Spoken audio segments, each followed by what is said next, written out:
What's up, everyone? Welcome to the 558th episode of the Pokemon Podcast. It's super effective. I'm your host, Steve. With me is Greg. Hello. You'll all be happy to know that my backyard lake is back.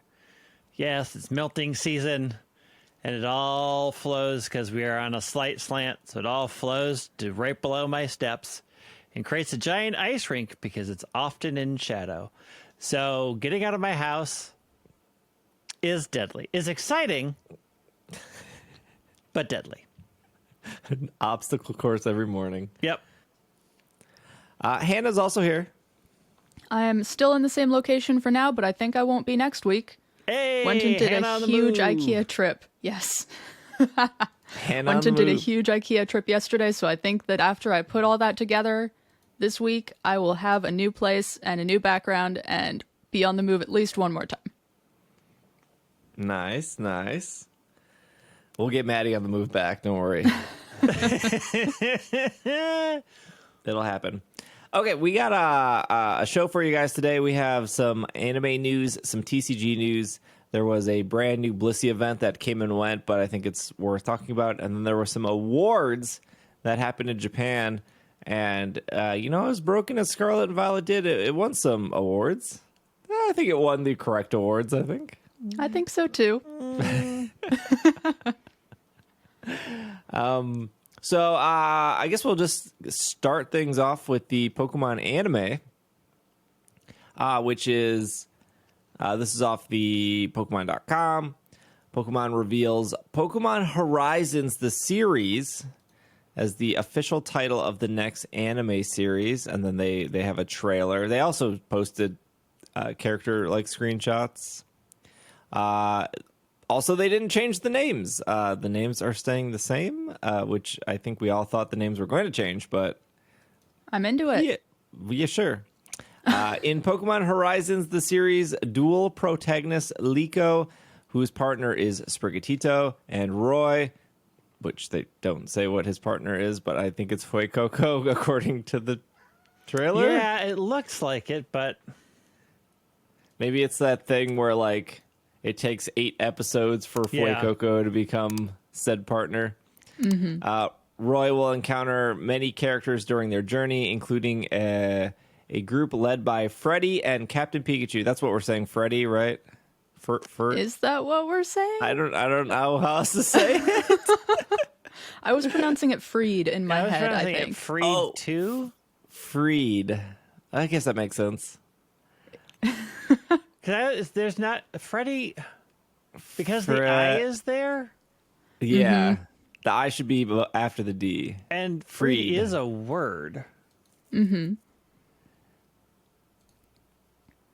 I mean, it is spelled Friede. Freedy. I'm gonna go with Freed. It's German is the problem, Okay. and I don't know my German pronunciation well enough to. Well, they're called the Rising Volt Tacklers. That's their group. They're traveling across the Pokemon world in an airship. The Rising Volt Tacklers also include Orla, who enjoys mechanical and electrical work and is accompanied by their partner Pokemon Metagross. Murdoch, who is skilled at cooking, and his partner Pokemon Rockruff. And then Molly, I think I got all 3 of those names right, who specialize in healing treatments, and their partner Pokemon is Chansey. And Ludlow, Liko, and Roy, well, who is this other person they just introduced? Ludlow is this old Fisher person. We'll come across Amethio, who is joined by their partner Pokemon Ceruledge, and belongs to an organization called the Explorers, as well as a popular video streamer known as Nidothing. That's a pretty good name. I'm into that. Pokemon Horizons, the series, is set to be a thrilling journey that explores the wonders and makes fascinating discoveries across the Pokemon world. That's what the vice president of marketing at Pokemon Company International said. The latest series will also shed further light on the mysterious adventures that await Liko and Roy as we invite trainers to join the unraveling these secrets when the series premieres outside of Japan later this year. And then there was a trailer. And then I think this starts next month in Japan. Yeah, I think it starts next month. Are we assuming this is going to Netflix? Yes, I think so.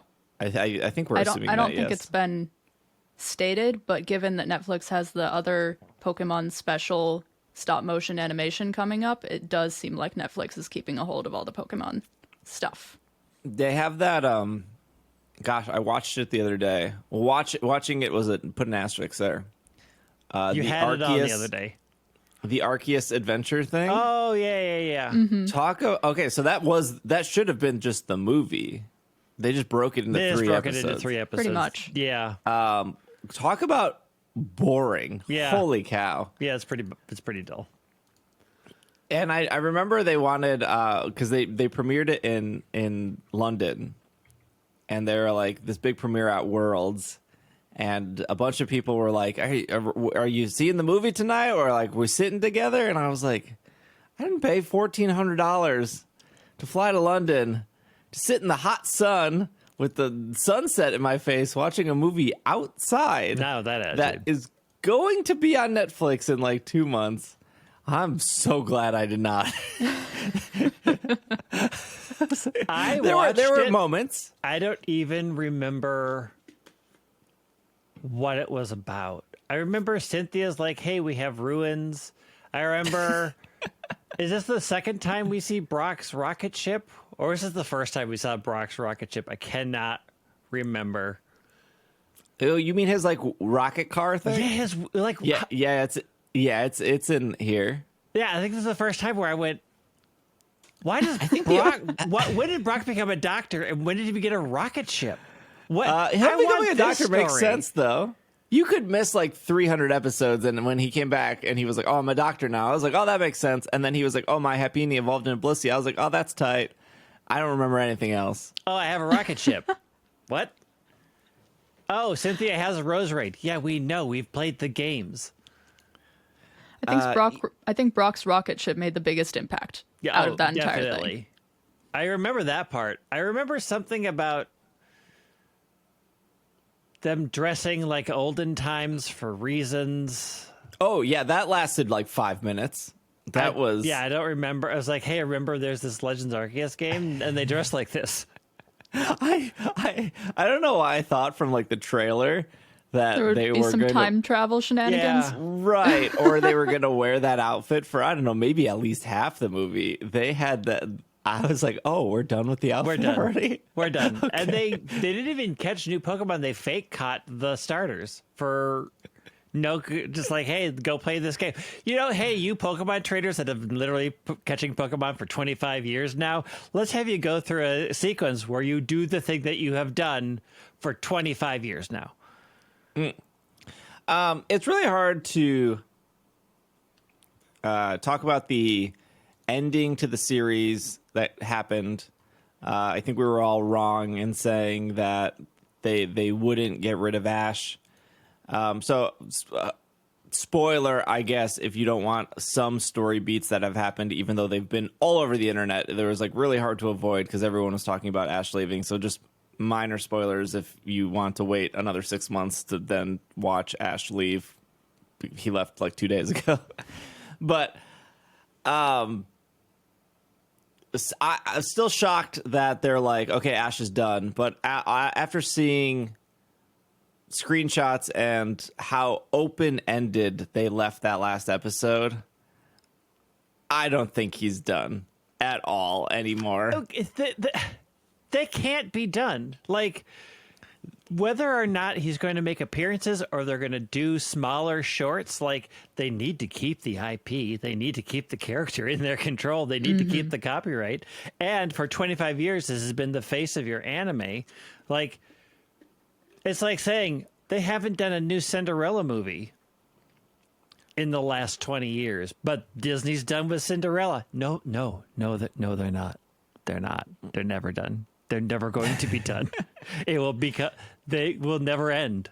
They're not letting that go with their grubby little hands. I don't want to do any stretching. The internet does enough stretching to make my own back hurt. But I think I do agree with Joe, Mr. Joe Sarumi over at Sarumi.net.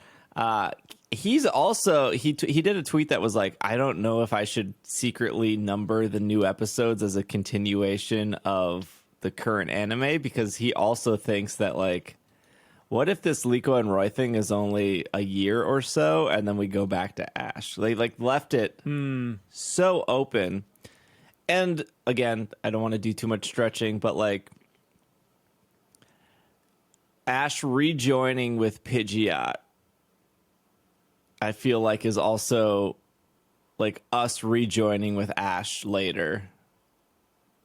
Like that interaction between him and Pidgeot of like, oh, it's been so long, but we're going to pick up where we left off, is also like a signifier to us of like, oh, you know, if Ash goes away, we can just pick up where we left off. I mean, because they could. It's the problem that they have doing it too soon, and like I don't think what happened with the year or not is that you like there's already a problem of media with the generations like caring about characters because things are so short-lived right now. So there's a sense of like emotional betrayal when you say goodbye to something and then a year later, like that quickly it comes back. It generally just angers people. Like what you did before is meaningless. Like people do it now with things they saw as a child that was 30 years ago. Like, how dare you step on my childhood? Like we didn't. It's been 30 years. But like I don't think it's going to be like, and then a year later, here comes another series with Ash. I have a feeling they may do special episodes with Ash, and Ash will appear as a force. But I don't think we would see another major series with Ash for at least 5 to 10 years. That's generally the generational cycle that happens. Like 10 years, they'll bring something back for a new generation that parents are attached to, because parents are like, oh, I love this as a kid, and now I'm going to make my kid watch it. And then their kid gets attached to it, and then they grow up in that weird, you know, high school age when nobody cares, and then another 10 years pass, they have kids, and then they do the same cycle again.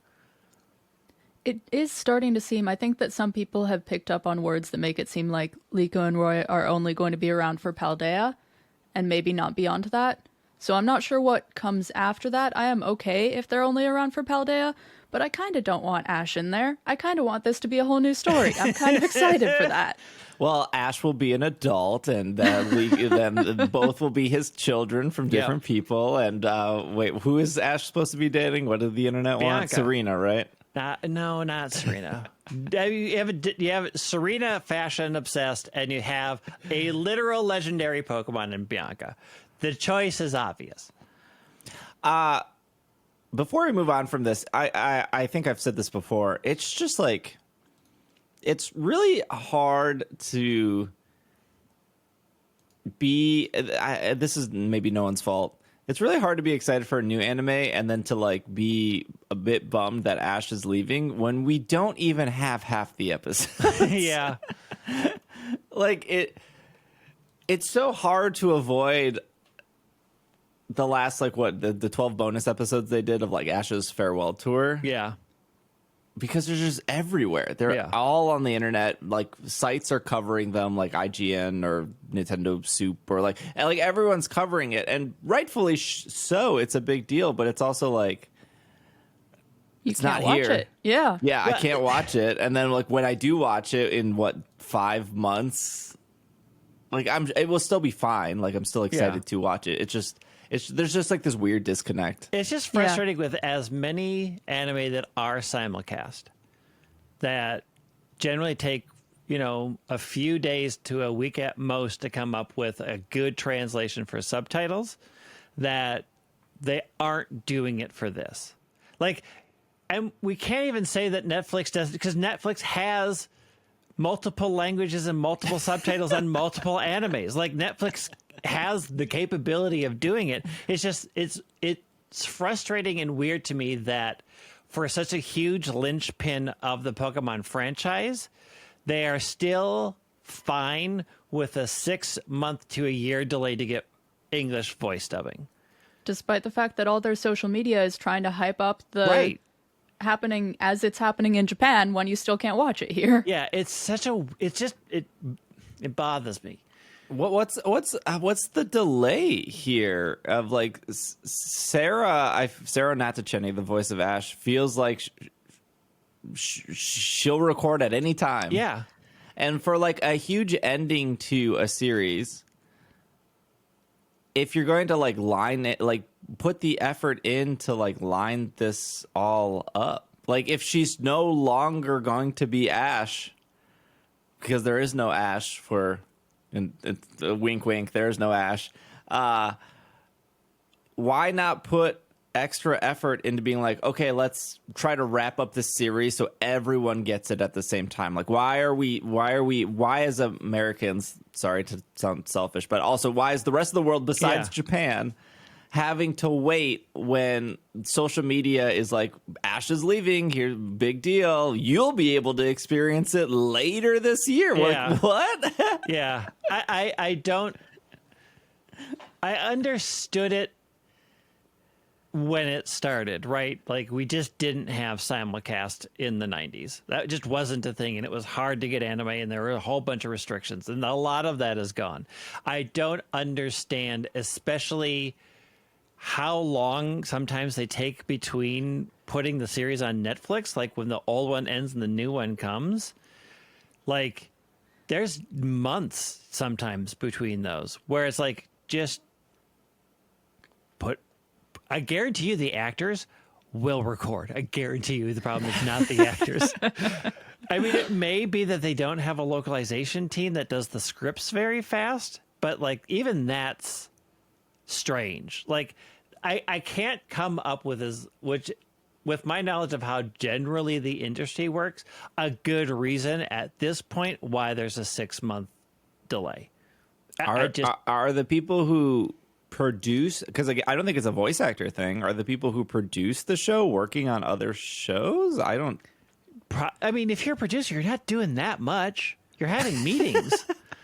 I mean, you're not doing, like, producers don't do the actual work. Like, they aren't in the voice studios. I mean, they are sometimes overseeing things, but generally the directors are the people that are directing the voice actors who are in the recording, and the animation has already been done. Right. The hard part is like, the animation. The animation's done, and the script has been written. It just needs to be translated. So I cannot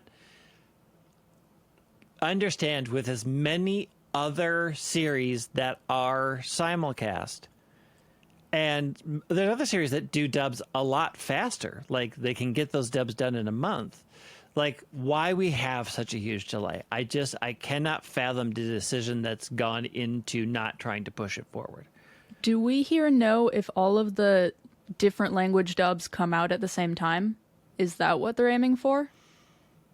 They can, but most other anime series don't. Right? Like, the English will come first, and then a month later, the other languages will come because there's translations things. But again, those tend to be slightly smaller animation studios that have timing issues. Other ones can do the whole thing pretty quickly if they're huge. They just don't seem to prioritize it here, and I don't.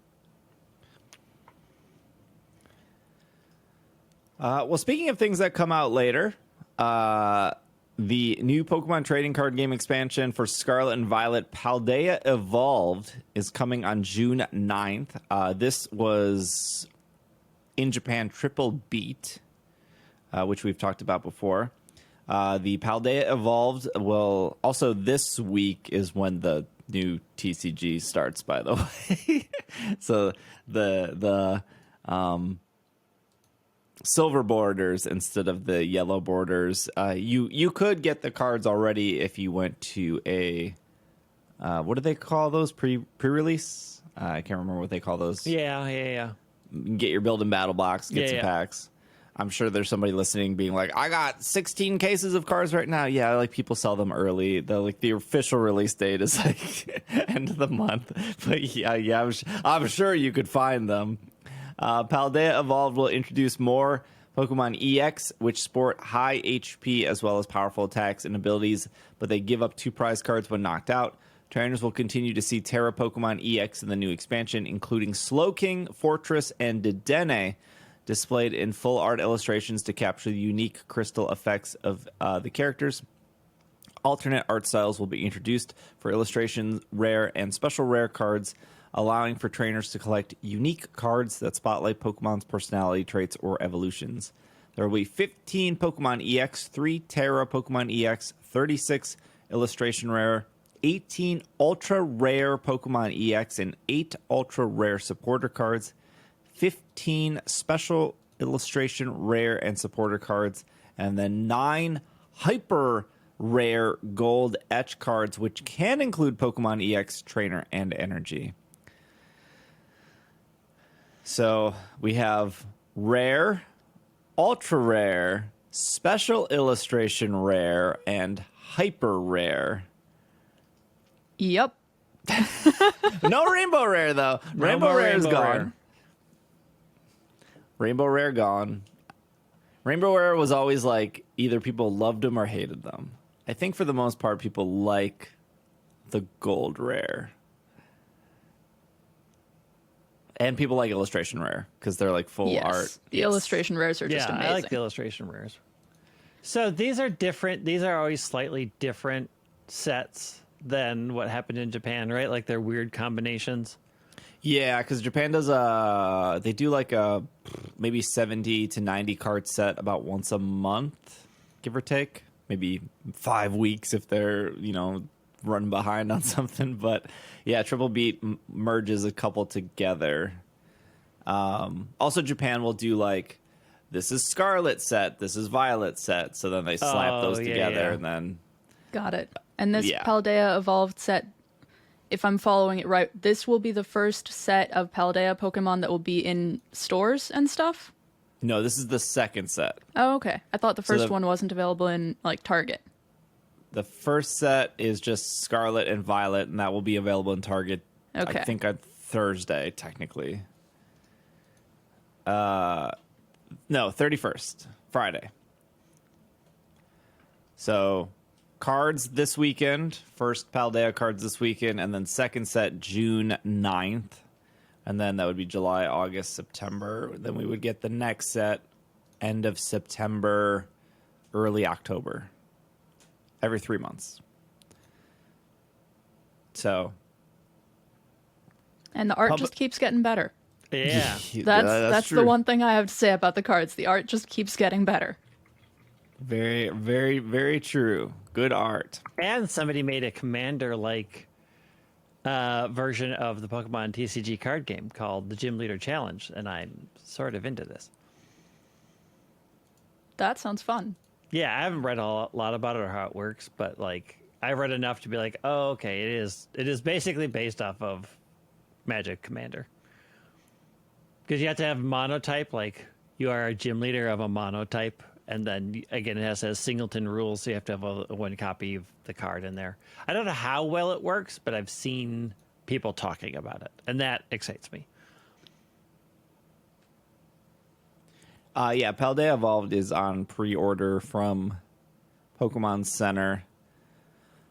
They're still doing their, like, Pokemon Center ETB, which I think is, like, maybe the only thing you should get from Pokemon Center. You should probably not get an entire booster box from Pokemon Center because you're paying too much money for a booster box from Pokemon Center. It's $161 on Pokemon Center. Usually you can go to like a Cool Stuff Inc. or a Troll and Toad for like $120.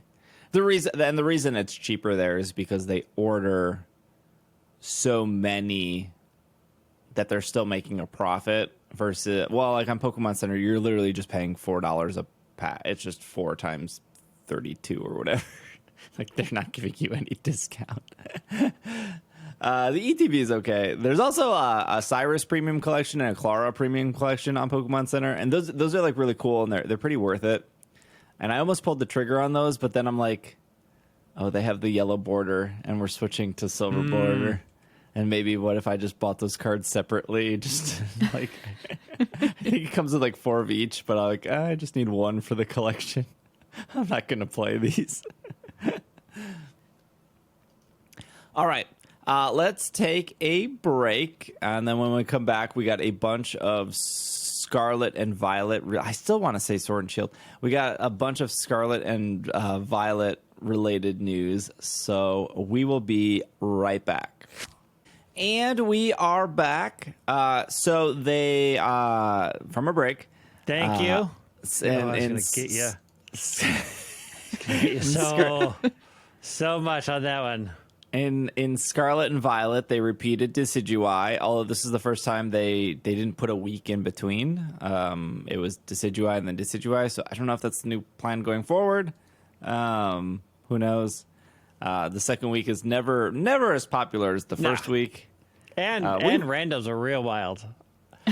Oh, yeah. Although I did at one point, I put Taunt on my Miraidon to taunt at the beginning so it couldn't sword stance, because I was seeing how people would be like full blown attack it would throw its shield up like at the second turn, and I'm like, let's just do this. Let's just help a bunch of these poor people so it will never sword stance. If they didn't have time to build a Pokemon for the first round, why would they have time to build a Pokemon for the second round? They didn't. The taunt strat worked for a lot of randos. We got through it without a problem. Although, boy, people make some. Oh, you mean the feather? You're taunting to prevent feather dance, so they could sword stance.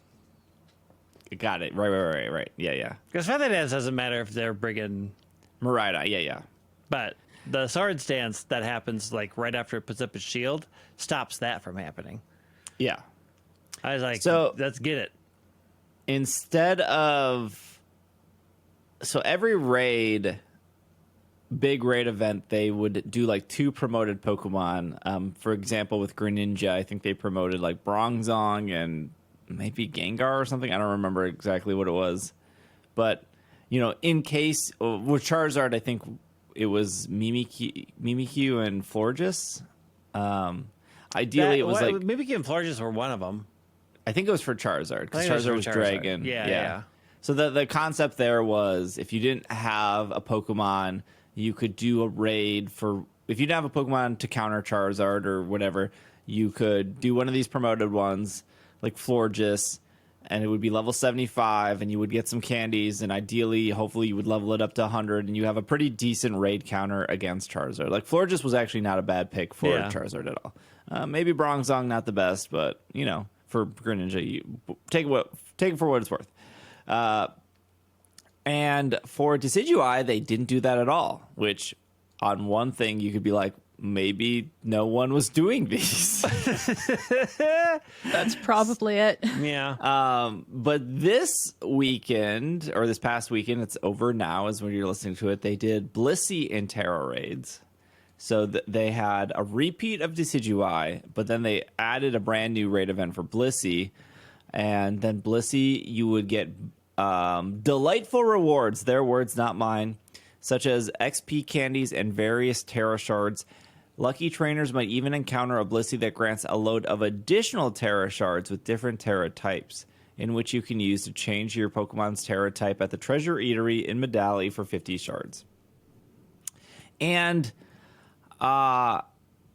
this might be the best raid event they have ever done. It was so many shards.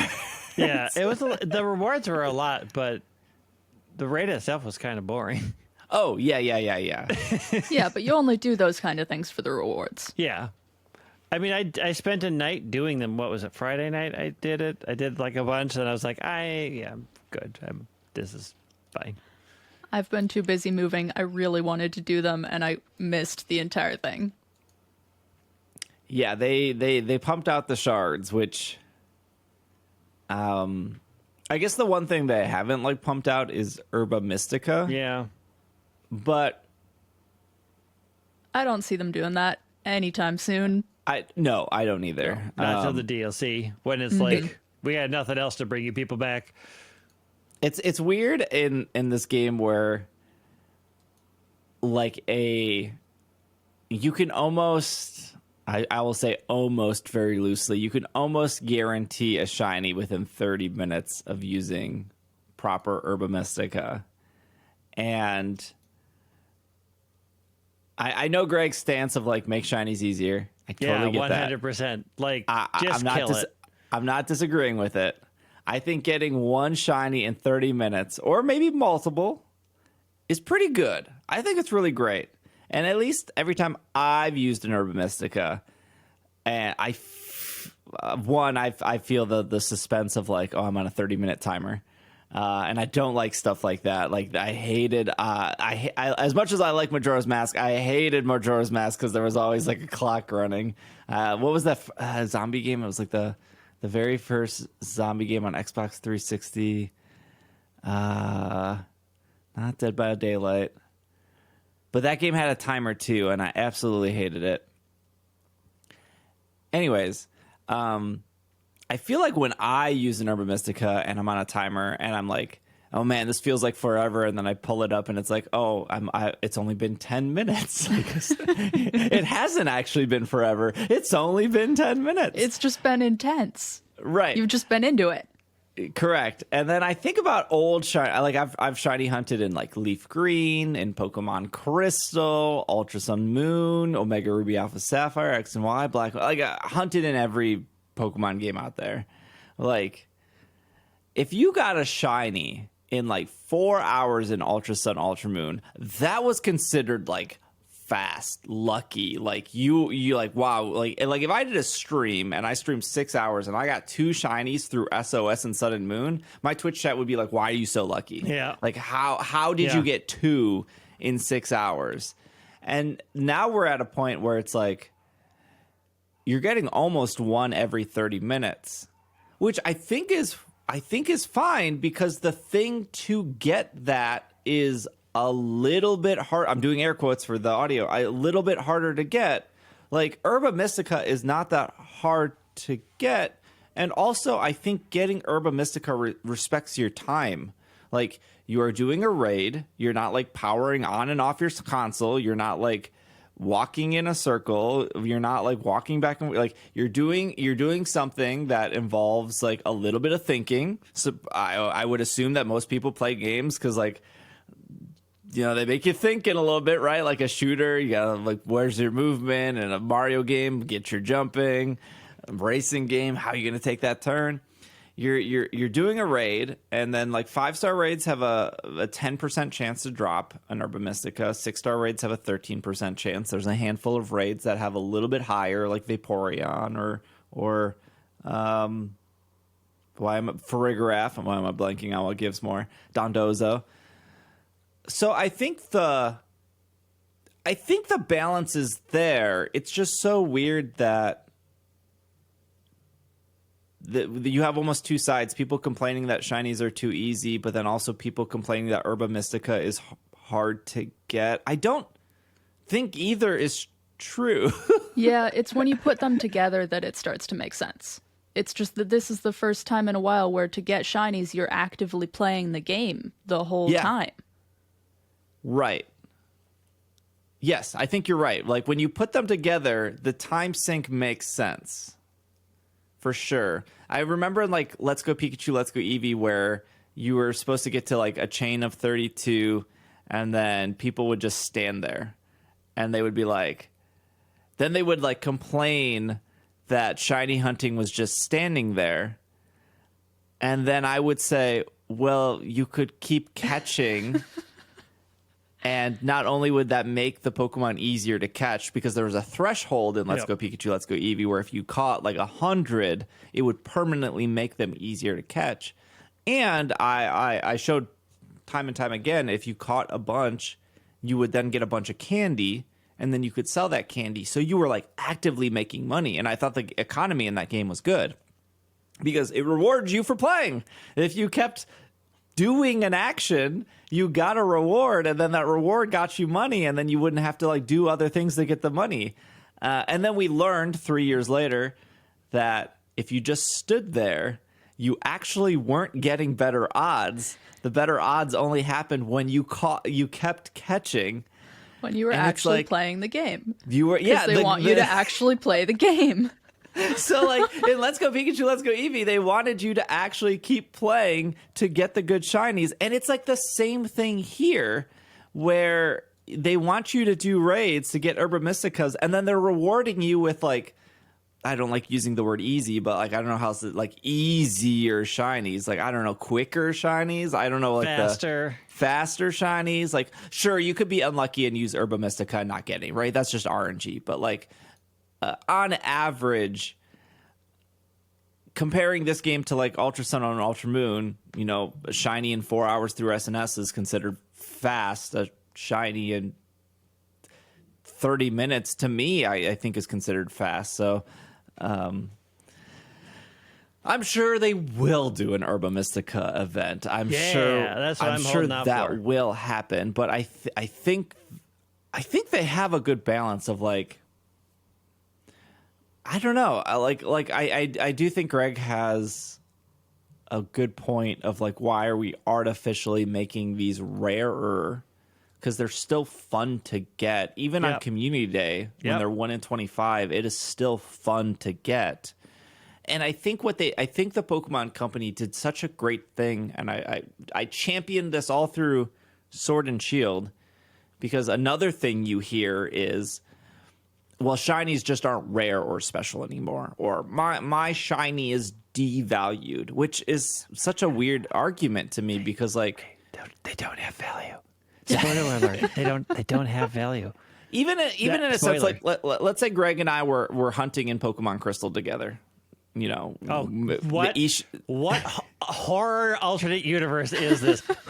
This is when I start going on my multiverse of madness to find the other me that has such horrific taste that we are choosing to play Crystal to shiny hunted. I need to hunt Greg, them down. You got a little more free time nowadays. No amount of free time will make me stoop that low.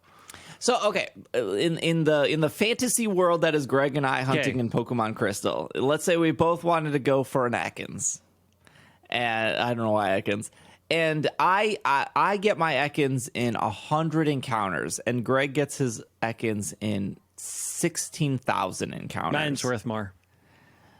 Right, that was the point. I make more money in theory per hour than you do, so my hours build time that I'll be billing the Pokemon Company for my time to get that will be a much higher bill than yours. Time is money. Like it's so hard to be like, well, I put more effort in. I mean, you did the same repetitive action over and over. It's just RNG was not effort of wandering around doing the same thing. No, it's like when CEOs are like, I work all the time. You had 7 meetings. That's nothing. You did nothing. You did nothing. But I think what they did in Sword and Shield, which they carried over here, was introduced marks. So if you did want something that felt more rare or unique or special, a marked shiny would theoretically or statistically, let me change my word, statistically be more rare than like a 1 in 8,000 shiny. Because even if you had Shiny Charm in Sword and Shield, 1 in 1365 times 1 in 100 is mathematically, I'm just using a bunch of they're big words to me because I have a poor education. Mathematically, that's more than 8,000 because it would be those two numbers times each other. And they carried that over here. So, and they introduced another thing on top of that, which is big or small. So you could get, I want a big shiny, I want a small shiny, I want a rare mark shiny, I want a personality mark shiny, I want a big shiny with a personality mark.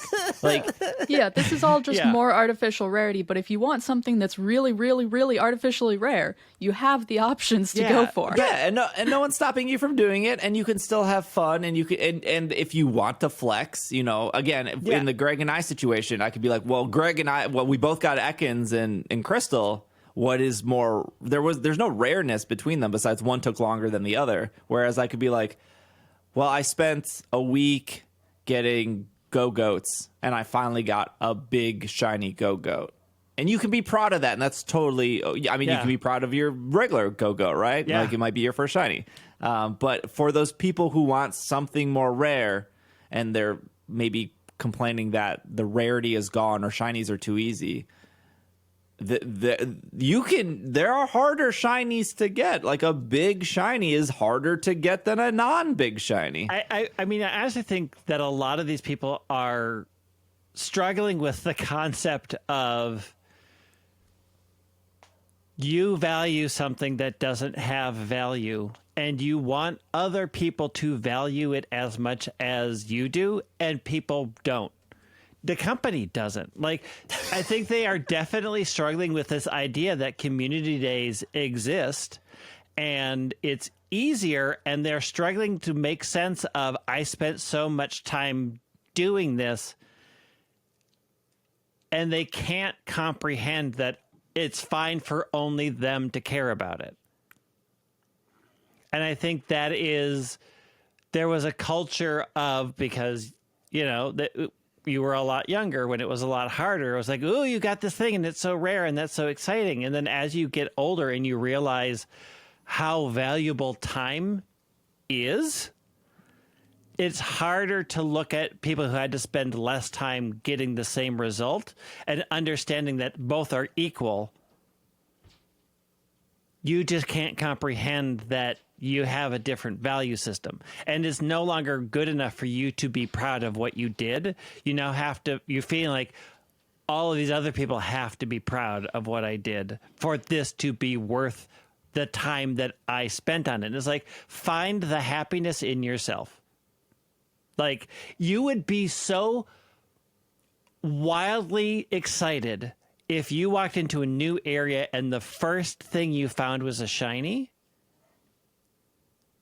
But people will say, well, it only took you one. You found it in one. That doesn't count. It took you no time to find that. Like the thought process that you're jumping through to try to make other people value the thing that you care about isn't worth the time, and they are never going to care as much as you do. They just aren't.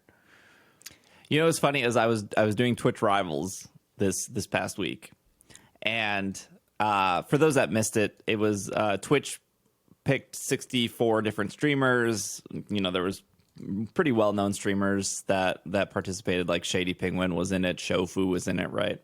And it was a 2-day event. The first day event was a speed run, like try to get through the game as fast as possible. You were the number one qualifier was how many gym badges you had, or Titan badges or Team Star badges, right?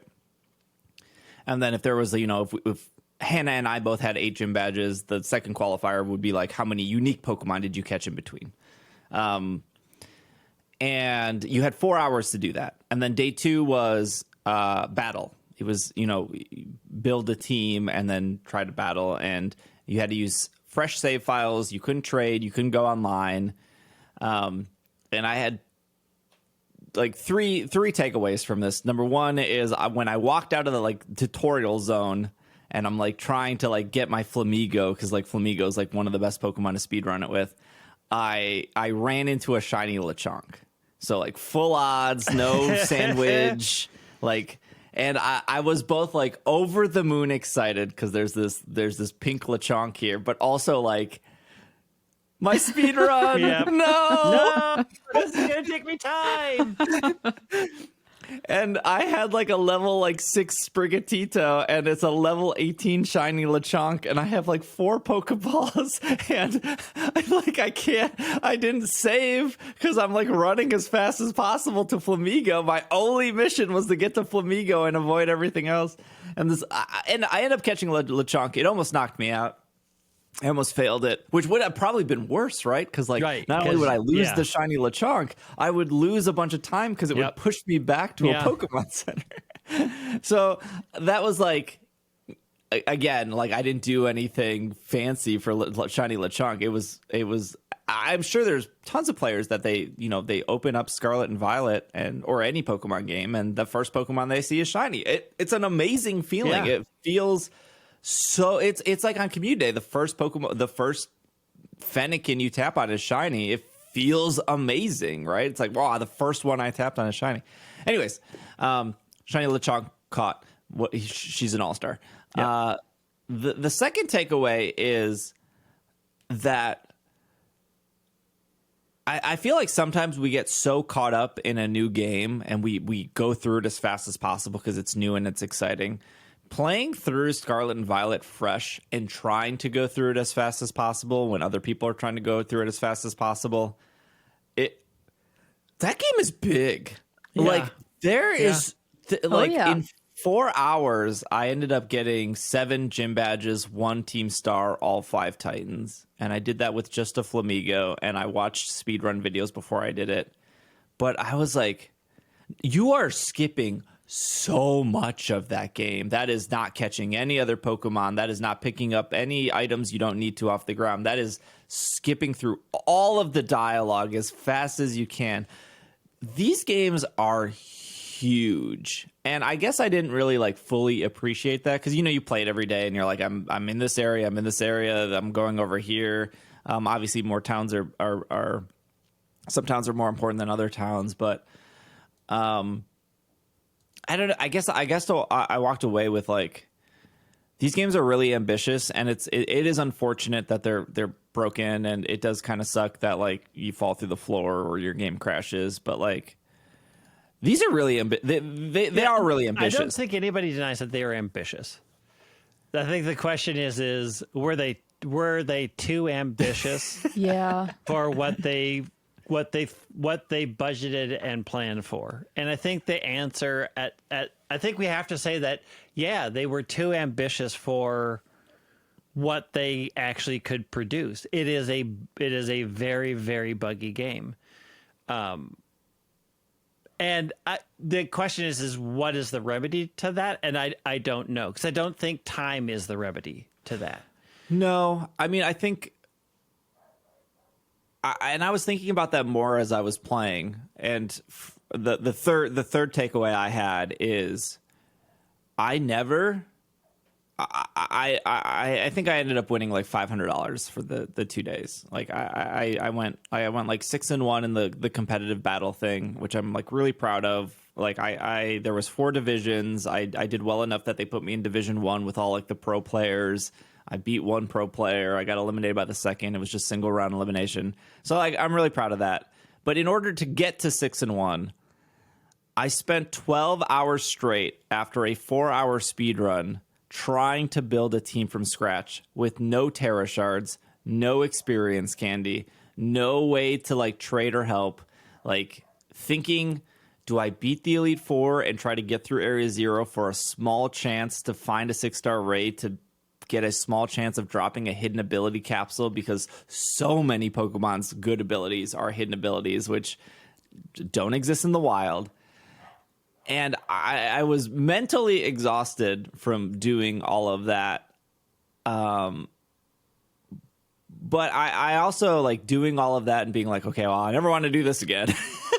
I also thought like I wouldn't be upset if Pokemon games went back to kind of like Sword and Shield, where they're linear in a way, but there's multiple open areas. Like I still thinking about the Crown Tundra and thinking about the Isle of Armor. I thought those areas were fantastic. They were.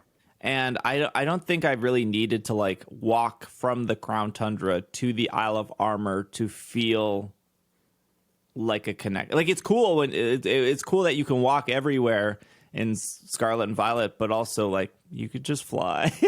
I don't know. I feel differently about it. I love being able to live in the Pokemon world and just have the whole thing available to me. And I think that especially the story benefited or could benefit from being non-linear in the way that it was. I know that there is a big conversation there and a lot of debate there, but in my experience, I greatly benefited from it, and the story to me was good because of it. I liked it. I wouldn't be upset if we went back to a little bit more linear of a game. If that a little bit more linear fixes all the issues. I mean, I still stand by you have to tell a much smaller and shallower story when you cannot control when people interact with things. If you do not have a linear path, you cannot tell a very deep story. There's probably an open world game that does a good story that I can't think of. But speaking of stories, good transition. This is off Nintendo Soup. Pokemon Scarlet and Violet, Xenoblade 3, and Splatoon 3 among winners of the 2022 Famitsu Game Awards, which this was a week ago. So these were the games that came out in 2022 that they now decided won this year. It makes sense, right? Yeah, and I don't think this is confusing to anyone. I know it's 2023, but these are the games for 2022. Yeah. We'll go through these. So game of the year. Your choices were Splatoon 3, Elden Ring, Scarlet and Violet, Legends, Arceus, and Monster Hunter Rise Sunbreak, which is crazy that 2 Pokemon games were considered for Game of the Year from Famitsu. The winner was Elden Ring. I don't think that's a surprise. I don't think that's a surprise. Surprise there? I don't think anybody's surprised. The most valuable creator, we have Game Freak, Nintendo's Splatoon 3 dev team, Yoshida, the Heaven Burns Red team. I'm actually not sure who that is. And then From Software 1. If From Software makes Elden Ring. Best scenario, I don't know what the rules here were, but the choices were Pokemon Scarlet and Violet, Xenoblade 3, and Heaven's Burn Red, and Scarlet and Violet won best scenario. I'm not 100% sure what that means. I think we would translate it into story. Yeah, I think that's what it was. I was seeing people saying that Scarlet and Violet won best story. Oh, okay. Why was there only 3 choices? Were there not? I don't know what Famitsu is putting on. Yeah, I don't understand how the choices were made. Like, so... I don't get why like God of War or Horizon Forbidden West would not also be considered under best story. I think that they may have been considered, but it looks like from the link we are using from the show notes that these are all winners, and that there is a top winner and then maybe special awards or Runners something up. like that. Yeah, runners up. Best graphics, you have Horizon Forbidden West, God of War. The winner is Elden Ring. Best music, Scarlet and Violet was considered for this. Xenoblade 3, the winner was Heaven Burns Red. Best actor, those are a bunch of names I can't say. Aqua Minito from Aquarium was best actor. Best voice actor, that was Tomori from Heaven's Burns Red. Best character, we have somebody from Heaven Burns Red. We have Kirby from Kirby and the Forgotten Land, if you didn't know what game Kirby was from. And then the winner was Pepper from Pokemon Scarlet and Violet. That translates to Arvin. Why didn't we get the name Pepper? Pepper's such a good name. Which, is there another character that would win best character in that game? Like in Scarlet and Violet? Yeah. I'd put Penny up there, but...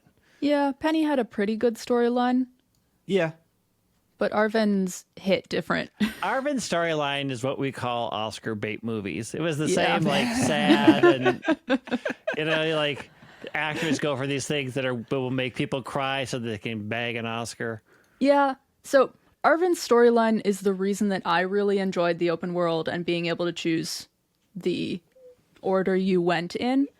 When I played the game in the beginning, when Arven was just being a jerk to everyone, my thought process was, okay, you're rude. I'm not going to do anything you want me to do.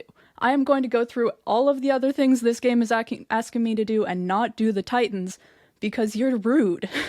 And so I was just going around and doing the gyms and doing the Team Star. When I passed Cloth and Arven called me to say, hey, this Pokemon's nearby, I was right there. I took a picture of it, just smiling with it, and said, and basically said, nope, I am not doing this for you. I am going the other way.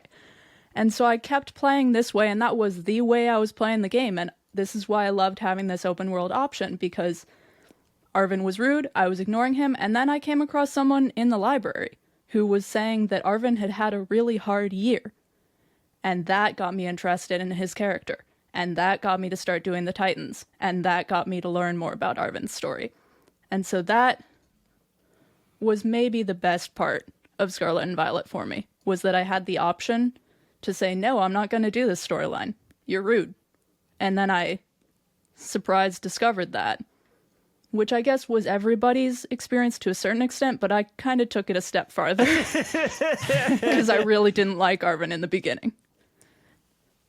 Ultimately, I feel like he had a great storyline.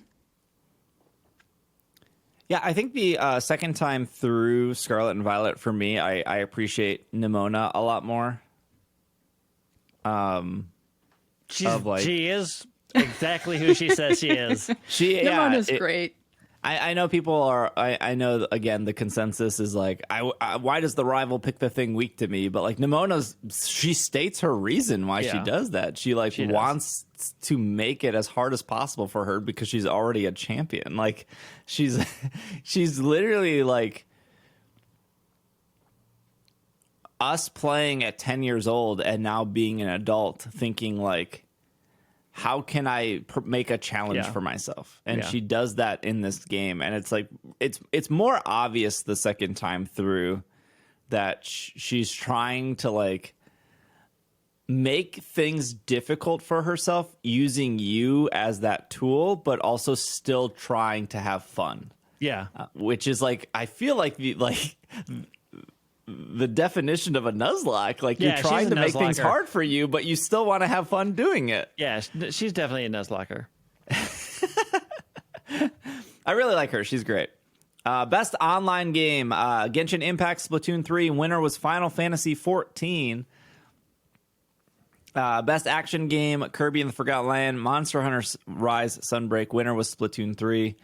Best action adventure game, God of War, Horizon Forbidden West. Winner was Sonic Frontiers, which I heard was also really buggy and glitchy. But, Sonic fans, they'll take anything. Best adventure, winner was a Centennial Case. I never heard of that game. Best RPG, Xenoblade 3 won. The other two were Elden Ring and Scarlet and Violet. Best app game, Heaven Burns Red. I still don't know this Heaven Burns. I don't know what this game is. It's winning a lot though. So, best indie game, Vampire Survivors, Needy Girl, or Stray. Stray won. Esports game was Valorant. Best horror game was Night Alone. Most anticipated game was Tears of the Kingdom. There was a special award to 7 Days to End With You.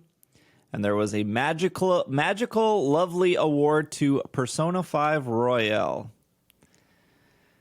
So, Legends didn't win anything. No. But too much time had passed. Yeah, Scarlet and Violet won quite a few awards, which is, cool. I'm reading about Heaven Burns Red. Is it not your type of game? Well,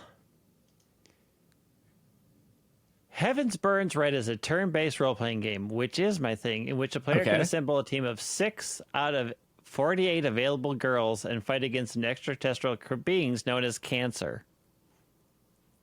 So it's like Genshin Impact? Kind of. I don't... Alrighty then. I mean, I think there's dudes in Genshin Impact. Anytime I watch somebody play Genshin Impact, there are definitely dudes in Genshin Impact. Trust me that there are, for the little that I played.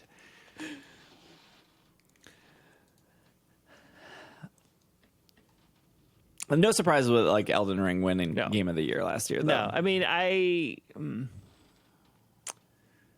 feel like Pokemon winning this is like that actress that's always up for awards but never wins, and then finally they're like, it's been so many years and this was better than everything else you've done, so we're going to give you the award because you may never come back around to this type of performance again. You don't have a history of doing it, but everybody loves your games. So we're going to do it now because we can kind of justify it. We do not ever expect you to do this again.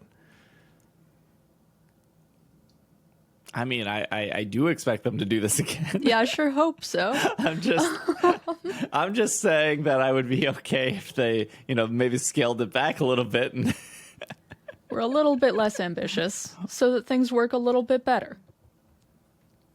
Yeah, I mean, there's supposed to be an update at the end of April, so that's, still a month away. The egg thing with Walking Wake and Iron Leaves will be fixed this time around. Hannah, Sure do we have a your save data has been deleted update? We haven't really heard very much. I know that a couple of people who have had their save data made inaccessible have gotten calls from Nintendo reps, like calls back saying they're working on it. But I don't think there's been any progress made for a couple of weeks since then. There hasn't been like 100 more people to add to it. People have kept getting it. Like, I checked before we started recording, there was someone 45 minutes ago who commented on that post saying they just had it happen. So it's still happening. Yes. I'm still under the impression that it only happens, though, when you freshly update. That does not appear to be the case, I think. Did they update like 2 weeks ago and they were like, oh, now it happened?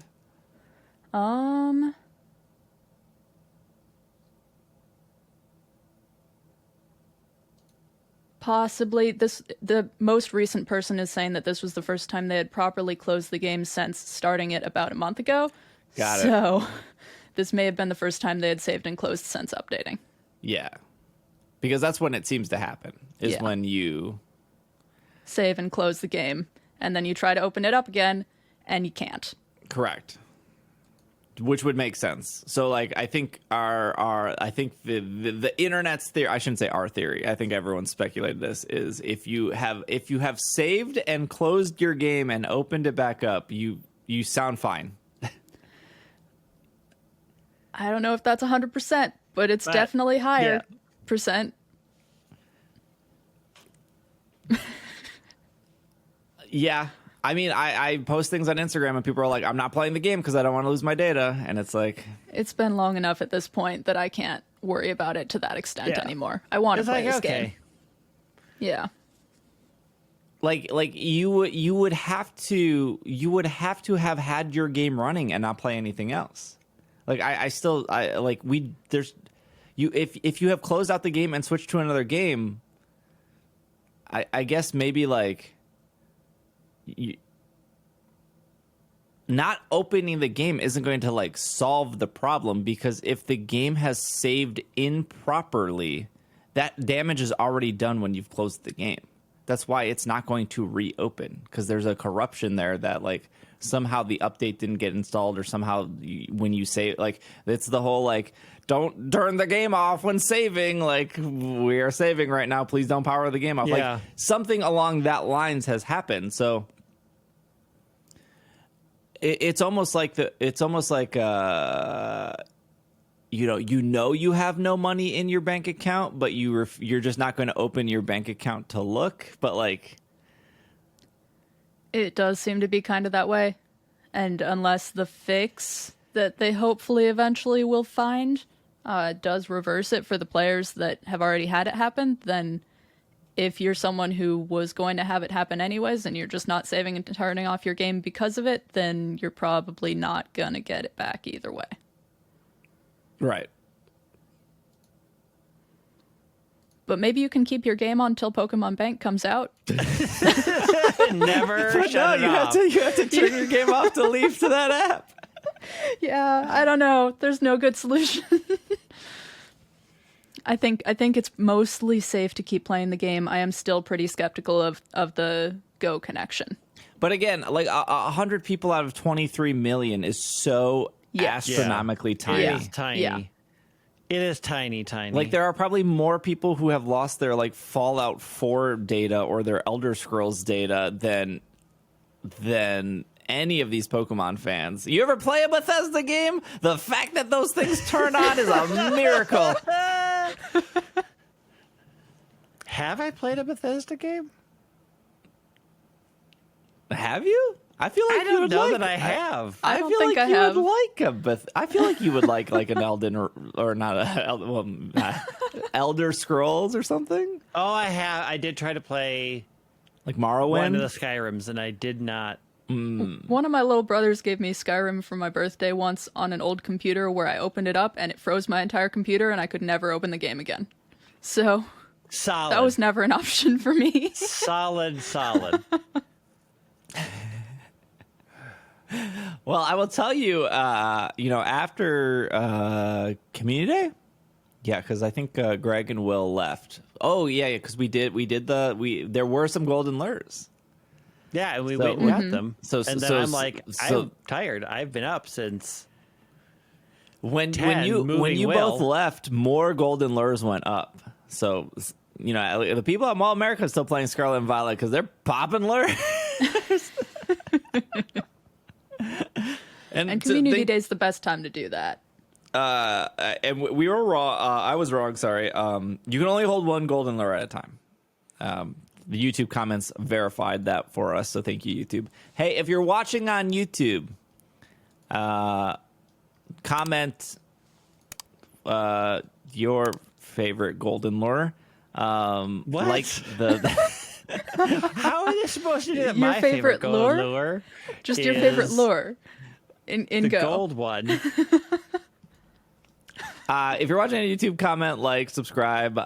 Thank you for listening. Thank you for making it to the end of the episode. I forgot to say this last week, but we're doing a giveaway for a Pokemon OLED Switch. Pokemon Nintendo Switch OLED model. There you go. It was lost in the mail, and then UPS retrieved it and delivered it to my house because delivering stuff is hard, or reading addresses is hard. Who knows? But I got my Switch to give to you all. So if you would like to enter, that ends in like 2 weeks. The link to that will be in the show notes, or if you're watching on YouTube, it'll be the pinned comment. Totally free to enter. It is worldwide. Although if you are in like Italy and you win, I will just send you money to buy a Switch. I just do not want to deal with customs of shipping and then them holding it and then or it getting lost. If you live in like the North America, Canada, Mexico, United States, easy to ship that way, but I've had too many horror stories of it getting stuck in Australia customs because a kangaroo is like fighting somebody. So, Nintendo Switch. If you're listening to the podcast version on Spotify or iTunes, thanks for making it to the end. If you want to review, feel free to. That really helps us out. There should be a bonus episode in the next week or two with Greg and I talking about Pokemon Unite, so that's exciting. But otherwise, thank you, Greg. Thank you, Hannah. Thank you for making it to the end. This has been another episode of the Pokemon Podcast, and we are super effective. We'll eventually get to see the end of Ash Ketchum's story. Super effective. No, we won't. We don't see it now. He just leaves. He just walks into the sunset. He'll be back.